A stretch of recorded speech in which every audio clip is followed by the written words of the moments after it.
Welcome to Mystic John Paranormal, and today we're debunking the TIT. Indeed, we're debunking the TIT. Now, I don't believe in clicking the TIT's video, and I refuse to give him the clicks, and I refuse to give him the cash from my view. So I'm going to use Spaghetti Al Paranormale, and I hope he doesn't mind. He probably doesn't, because we're all in the same group. We're all following Beardo.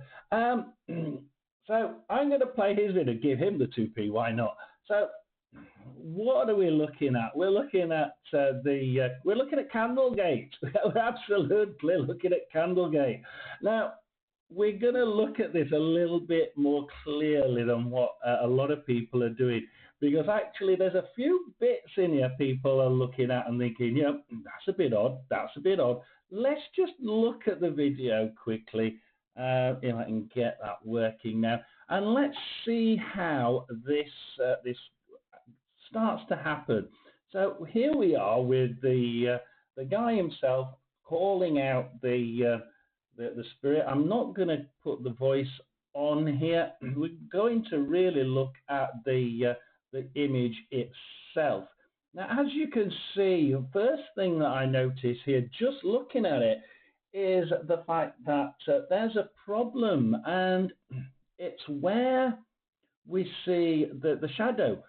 Now, if you look at I take it it's a fireplace behind with the top of the fireplace and then the wall behind it, that shadow goes straight up. And that's rather odd, because if a shadow hits something that goes up, back and up the wall, the shadow should follow slightly at a skew and then go up as it goes across the top of the flat part there with the candles and the plant on it. It doesn't follow natural light pattern though. It actually goes straight up. The line up the side of the arm, on the wall, and at the front of the radiator cover or fire cover, whatever it is, goes straight up in line. So that's very, very odd. Also, if we look at it, we'll play it now just to watch how this seems to move. Watch the shadow.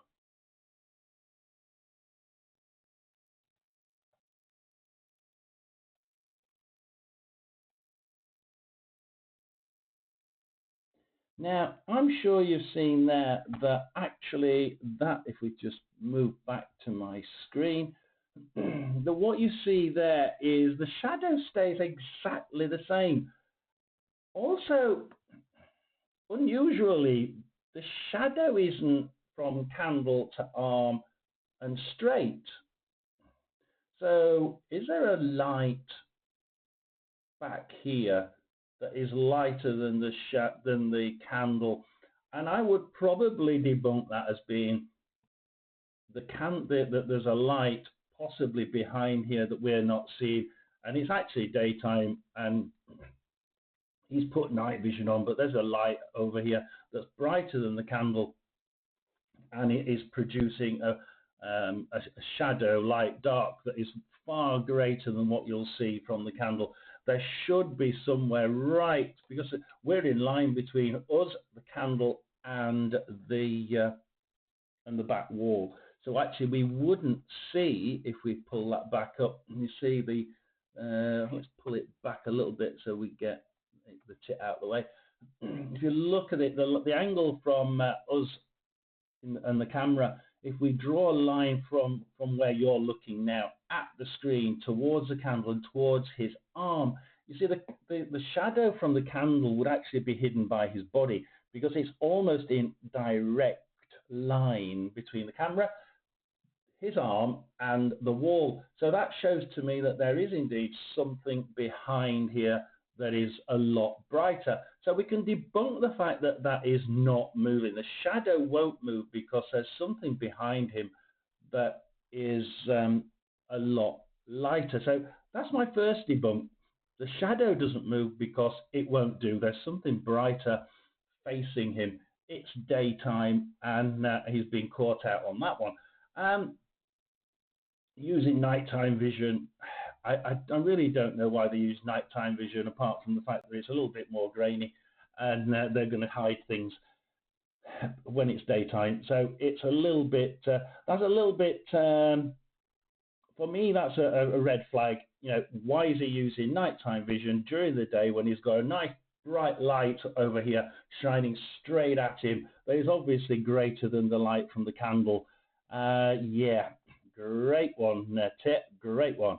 So let's have a look at it again, because there's something that's puzzling me about this, and I'm not quite sure how to put this, but if we look at the fireplace, if we look at the diamond shape there, as the diamond shape, if we come from the top of the diamond and we go down towards the left side of it, where that curve hits the table, and you've got that little triangle straight above it, there's the actual light grey section there that's coming down. I've been looking at this as we go through it. Let's have a look. Go to there. Watch the pixelation of the table end, because this is rather odd.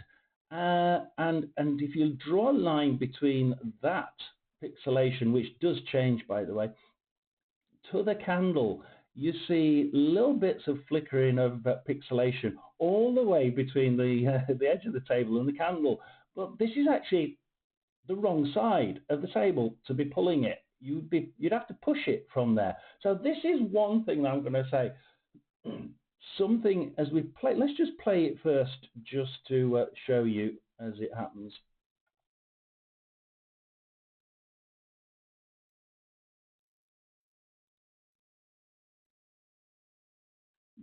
And it's very, very faint. Let's just do it again. So at this point, the pixelation there is quite nice. And as soon as he stops speaking, it sort of suddenly blurs and just quickly pulls forward. Now I think that's just pixelation personally. Slow that one down and come back to the software. So I think that just happens to be coincidence, indeed. Coincidence that pixelation does actually change. Have a look at it. When it goes down and hits the side of the table, the pixels on there just go blurred at the point when he stops speaking, and then the candle moves, and then they become sharp again. And I've been backwards and forwardsing it.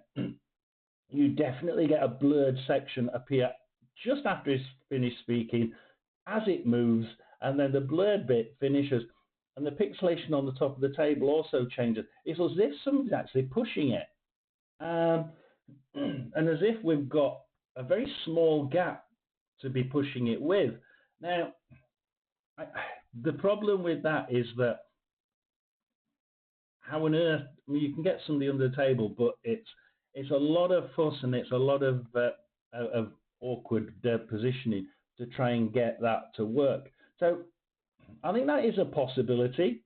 I'm not going to rule it out, because I can see pixelation differences between the edge of the table for about 2 inches to directly to the candle. And the reason why I'm not going to rule it out is because the next theory of it being a magnet, because that is actually that's actually an aluminium candle. Now, as we look at this and think this is an aluminium candle, aluminium isn't magnetic, so you're not going to be able to sort of pull it directly. You would have to, as I think it was the Monkey podcast that said, you would have to add a slither of magnet on the bottom of this the candle, and you would have to add a slither of magnetic media under the candle. Now, if we actually play it again and see whether we can see any gap.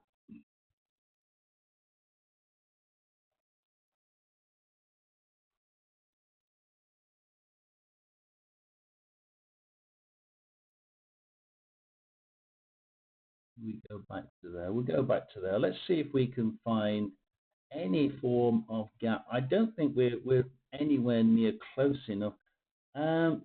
However, we've got a problem. with the shadow. We can obviously debunk that. The interesting thing here is if you actually look at the light and then you look at the side of the aluminium, you can see as it thin light as it's going down the side of the aluminium. It's secondary bounce from the candle light hitting the table and going outwards. That you can see from the reflection in the side of the candle, it bounces. It's like a mirror, so you're bouncing back and you're seeing what's in front of the candle on the table. So that's where that light's coming from. However, look at the small dark line that's just below it. Now, I find that quite interesting because just there we have a nice dark line. I don't know what that dark spot is there. And we have a nice dark line, and that would suggest that the bottom of that candle is actually raised off the table. And it's raised by about 2 or 3 millimeters. It's raised by about 2 millimeters there. That is actually quite a distinct gap. Now, if you look at candles, while we do this, let's be really, really good about this. Let's have a look at a candle, because I think it's really important to take the actual candles.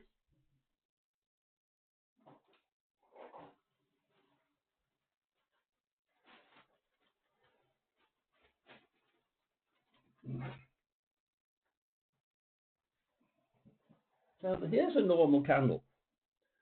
As you can see, if I put it down, you'll probably see even there that you will see a slight curve on that. If I put it down like that, though, I'm looking at it. Do it yourself and have a look at that. Put it on the table and have a look at how small that line is. In fact, that line is about 1 millimeter. I'm a little bit puzzled as to why a normal candle has a gap of about 1 millimeter, and oops, we're a bit too far back now. And if we go to there, it's more than that's more than 1 millimeter. Absolutely more than 1 millimeter. There's a gap underneath that. There does look to be a gap, more of a gap than this on there. Slightly curved edge to the candle, but that would still bounce onto the table, and you would still get the reflection from the bottom there. I just cannot see why we've not got why we've got such a gap underneath there. So that is my first point. There is a gap underneath that. You can see it. Yes, you do have one underneath a normal. You can see there's a little beveled edge at the bottom.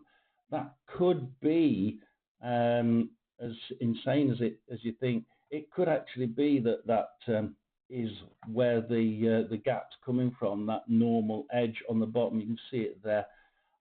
So, yeah, we've got something that's just not quite right. But there's something else that backs up that theory, isn't there? Because if we actually look at how he takes his foot off of the chair, and look where the candle finished up. Now, the Monkey Podcast did a really good point on this one. It's in line with the baseboard that is supporting the top. So if you have it, we'll have a quick look as we play this. We'll try and put it. Let's put Spaghetti's version of this one.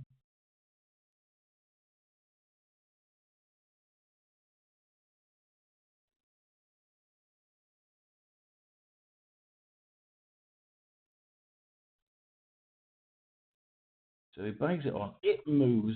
The light, it must move because the light of the candle actually does move, does go backwards as it goes forwards, which is why the shadow, the light at the front doesn't quite, it goes dark because the candle does go back. So we can guarantee that candle is moving. That's the only thing that we can say that candle does move. So that would mark out masking. Plus, there's no signs of masking on that table. I really can't see it. I think the general fact that that candle does actually move would suggest to me it does actually shift. However, you could have recorded that and played it on top, absolutely. The light from it is going over the edge of the table.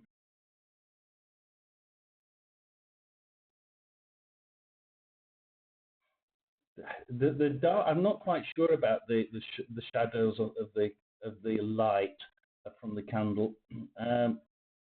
It's really strange how it goes so dark and then so light when we've got a light source over here that is really bright, bright enough to light up the back wall without the candle making a difference to it. Yet the candle can make a difference on the worktop, which is rather strange. So I have got an issue with the amount of light on there. But if we watch him get up, look, he's moved his leg. He's had to move his leg. He's moved his right leg. Just watch that again. How is actually hang on, let's just move my right leg. Where's he had his right leg? And this is something that the Paranormal Monkey podcast said. If you actually look at it, has he got it sideways? He has. He's got his leg sideways. A little bugger's got his leg sideways. It, oh, hang on, I've got yeah. Oh, let's just yeah. I'll put my leg properly. He's got his leg sideways. Absolutely got his leg sideways there. And then what we do is we then go this far, pulls back. Now, by now, we've not. I mean, the way that he hangs over the top. So if you look at the angle of the camera, so grabs the camera, and he's now he's not looked under the desktop yet, and he pulls it down. Now there's a couple of problems here. That chair is all the way back in. It's almost like perfectly positioned, or just right against the wood on purpose to prove he didn't have his foot out into there. Now the problem with me is that is you could see he had his foot where that chair is. So there's a second person in there, because that while he's grabbing the camera and making sure he's not putting his camera to show under the edge of the table, is actually somebody's pushed that right where you would not expect it to be. In fact, if you actually pull that, if you imagine that stool right up against that one, this stool is abnormally further to the middle than what it should be. Is there enough room for a person to sit there with two legs on that bar that you can see in front? Because there isn't enough room. There just clearly isn't enough room under that worktop. You wouldn't just sit there, guys, would you? Would you really pull that stool forward, sit on it, and think, oh, I can't get my legs under here. We'll leave that chair where it is. It's not in the right position. The chair has been placed there during the time he waited, and it was too obvious.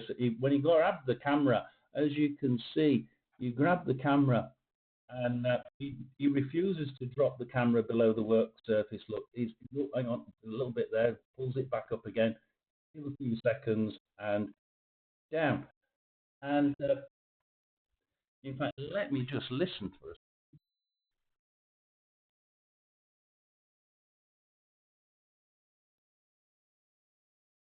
Yeah, no, can't quite hear anything. I was trying to listen for the movement of the chair.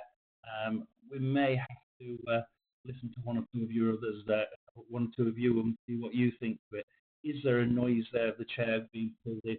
I believe that chair was put in afterwards. If you look at the line of the table upwards, that candle, if you follow a line down, it's almost exactly as the Monkey Podcast said. It's exactly in line with that that backboard of the unit. Now, to me, as we come away from that, the problem that I have with that, guys, is that we have a few issues here. So, what are the issues to me? Basically, the back line of that cupboard is very, very interesting. That it just happens to match up exactly where the candle finishes. So, it travels over the overhang and stops as immediately, coincidentally, as the backboard finishes. So to me, it's saying, look, this is all to do with the positioning of the backboard. Yes, I do have that problem with the shadow, but I think we can say that that comes from the whatever's bright to the camera's left.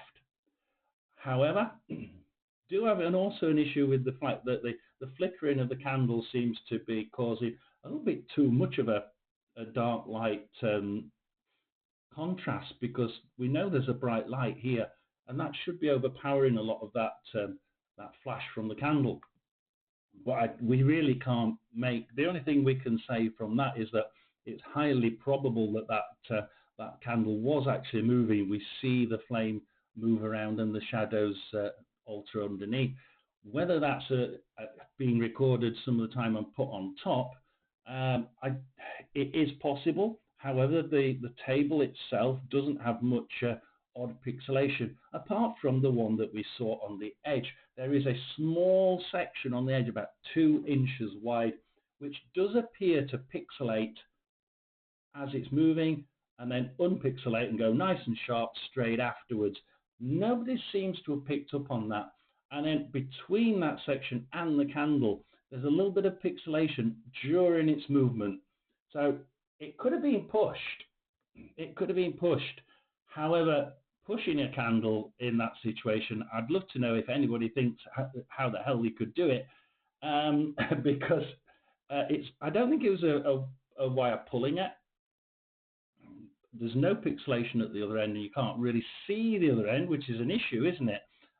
That's one of the main issues to me. That you could put a cord from the side of the table we can't see and just pull it along. However, it jerks, it goes doop, doop, and stops, and you wouldn't get that from a pull of a cord. You would see it slow down, or you'd have to yank it and you'd see it go and move along. It doesn't do that. It moves almost steadily flat on the table, suddenly starting, suddenly finishing. So I think that we've got an issue with with how it moves here. It does tend to stop you from thinking that it's a cord. However, the magnet option for me has to be the one to consider. That the positioning of the table underneath is just far too weird. But there are other points. So I'm going to be looking and listening to all you guys debunk the tip, because I find it quite hilarious that he can even think that we believe that was true. There's far too many odd things happening in that video for me, and particularly the movement of his foot. His foot was definitely stuck out to the side if you look at it, absolutely. And yet where his foot would be, there appears to be a chair, so a stool. So how did that get there, guys? Did the spirit move that in as well? Oh, Tip, you've done yourself proud there. It's it's Mystic John Paranormal over one more debunk. We tried to debunk the Tip and Candlegate. What do you think? Comment down below, like and subscribe, and there'll be lots more of this. Believe me, Mystic John Paranormal over and out. Like and subscribe.